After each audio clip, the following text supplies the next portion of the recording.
नमस्कार। आज हम लोग एक पत्थर के जीवन की सफ़र की पत्थर की कहानी को आपके सामने में मैं रख रहा हूँ।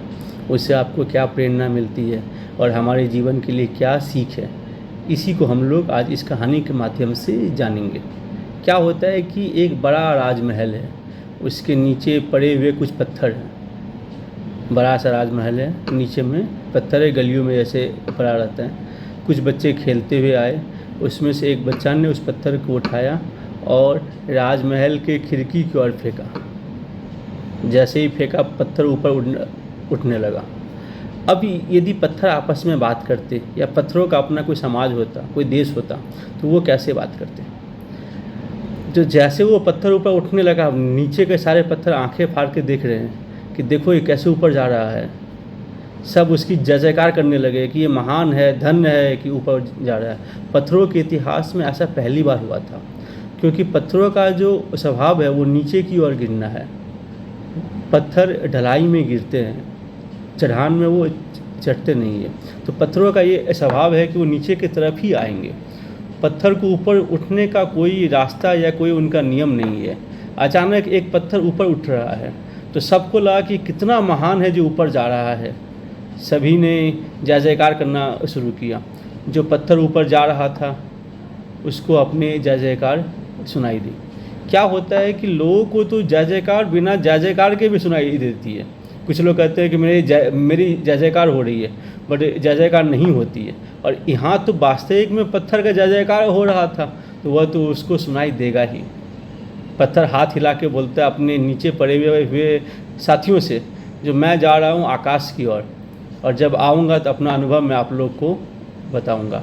पत्थर को ऊपर आते देखकर सभी नीचे पड़े हुए सभी पत्थर ने गुणगान गाना शुरू कर दिया कि वो धन्य है वो पत्थर, वो कितने मेहनत किया है, वो कितना अच्छा है वो।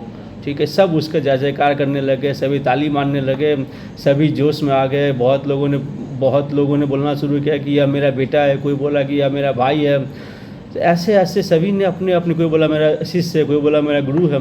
ऐसे सभी जो लोग भी नीचे में खड़े हुए पत्थर थे, पड़े हुए पत्थर थे, वो सब अपना कुछ ना कुछ रिश्ता उस ऊपर चढ़ने वाले पत्थर से जोड़ने लगे।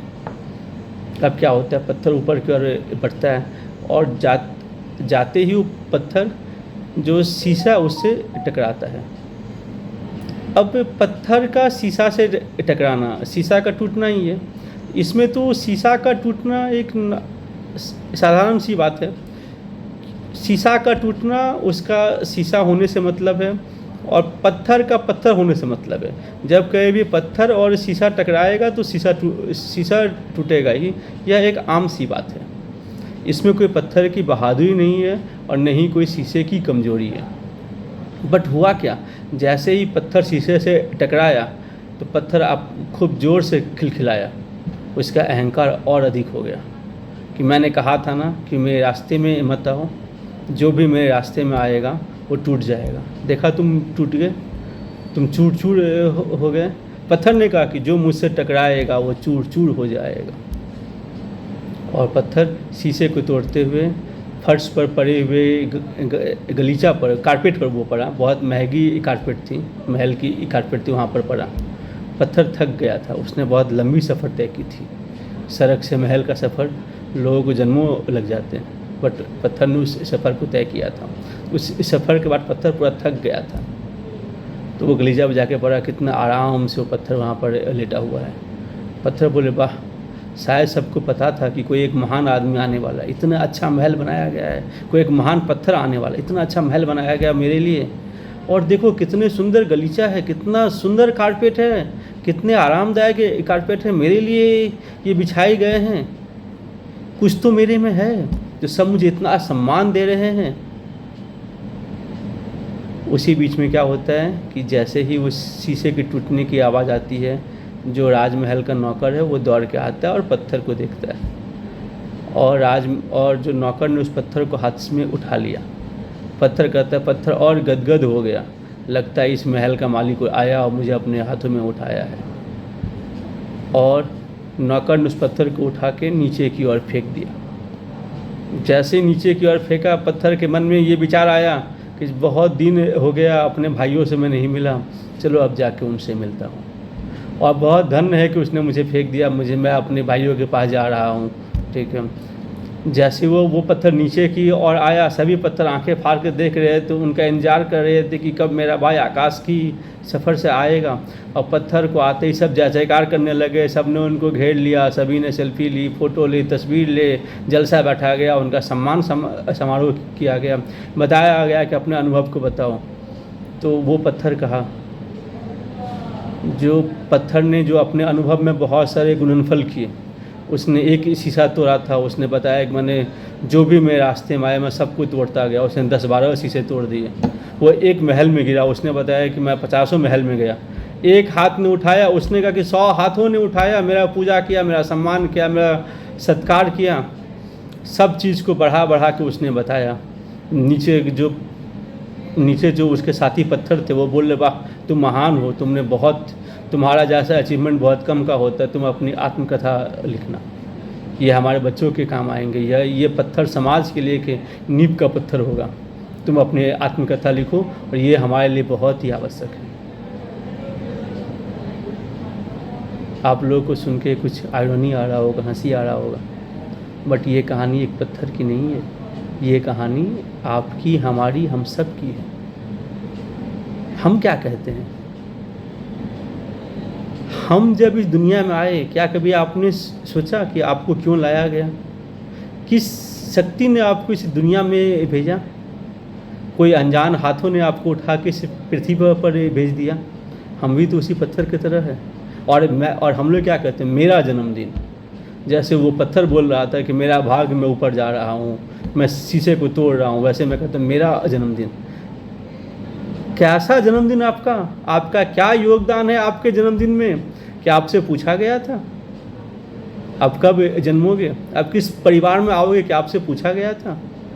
बट हमने क्या किया? हमने उसको अपने से जोड़ लिया और उसमें मेरी अहंकार आ गया। अब आगे क्या होता है? हम लोग आगे बढ़ते हैं, बोलते हैं मेरा पैसा, मेरा घर, कुछ भी आपका नहीं है। मेरी जवानी, क्या जवानी आपके हाथ में थी? आप चाहते तो आप जवान नहीं होते? या आप चाहते तो बुढ़ापे में नहीं जाओगे, जवान ही रहोगे? क्या कुछ आपके हाथ में थी जवान होना या ना होना? कुछ तो आपके हाथ में नहीं थी। बट हम क्या कहते हैं? मेरी जवानी, मेरा पैसा। जो पैसा आज आपका था कल किसी और का है। मेरी सांसें, सांस क्या आपके हाथ में है? सांस यदि आपके हाथ में होता तब तो आप अमर होते, तब तो कोई इस पृथ्वी से जाता ही नहीं। सांस क्या आपके हाथ में है? जब जीवन आपके हाथ में नहीं है, मरण आपके हाथ में नहीं है, तो बीच का भाग कैसे आपके हाथों में होगा? वो भी आपके हाथों में नहीं है। जब कुछ भी आपके हाथों में नहीं है तो सबके साथ जुड़ा हुआ मैं क्यों? मेरा पैसा, मेरा परिवार, मेरा घर, मेरा बच्चे, सब मैं क्यों हूँ? वही अहंकार है। पत्थर की कहानी नहीं, वो आपकी और हमारी कहानी है। छोटी सी उपलब्धि पर उसको इतना बड़ा बना के हम लोग कहते हैं कि ये मैंने कर लिया, मेरे लिए महल बना दिया गया, मेरे लिए गलीचा बिछा दिया गया, जैसा वो पत्थर कह रहा था। तो सब जगह ये मैं है, सब जगह ये अहंकार है। धर्म का कोई अर्थ नहीं है। जब तक आपके अंदर मैं है, आपका धर्म से आपका कोई रिश्ता नहीं। आप अपने अंदर अहंकार पालते रहो और पूजा पाठ करते रहो, कोई मतलब नहीं आता है। धर्म की जो पहली स्टेप है, जो पहली सीढ़ी है, वह है मैं का त्याग, अहंकार का त्याग। यदि आपको पता चल गया, त्यागना कुछ नहीं, सिर्फ जानना है। यदि आपको पता चल गया कि अहंकार असत्य है, तब आपको पता चलेगा कि जो परमात्मा है वो सत्य है। जिस दिन आपको पता चला अहंकार असत्य, परमात्मा सत्य है, और जब तक आपको पता है कि अहंकार सत्य है, तब तक आपको ये भी पता है आंतरिक रूप से कि परमात्मा असत्य है।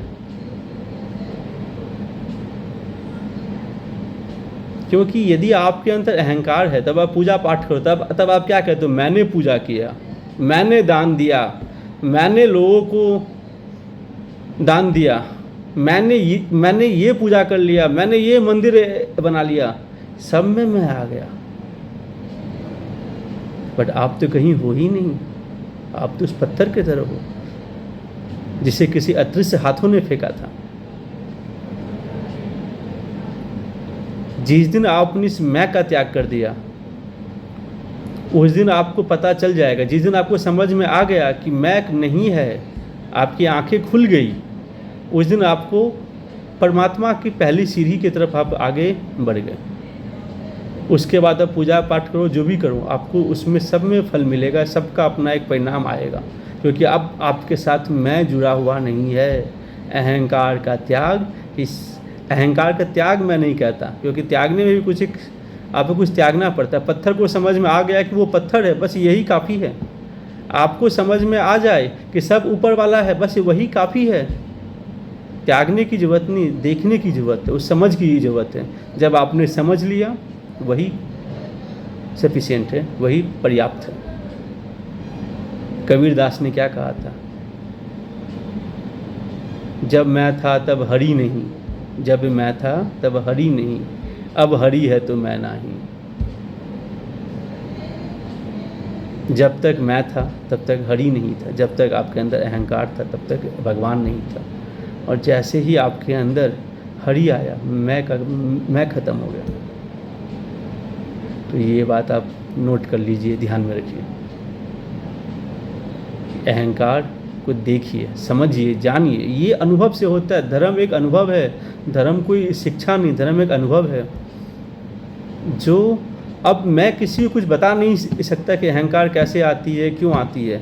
इसीलिए मैंने आपसे पत्थर की कहानी कही। पत्थर की कहानी को आप समझिए, पत्थर की कहानी को आप जानिए, और आप अनुभव कीजिए, क्या आप भी पत्थर नहीं हो? क्या किसी का फेंका हुआ पत्थर नहीं हो? क्या जय जयकार आपको सुनाई देती है?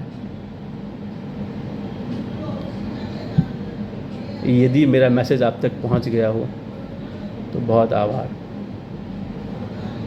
ठीक, धन्यवाद दोस्तों।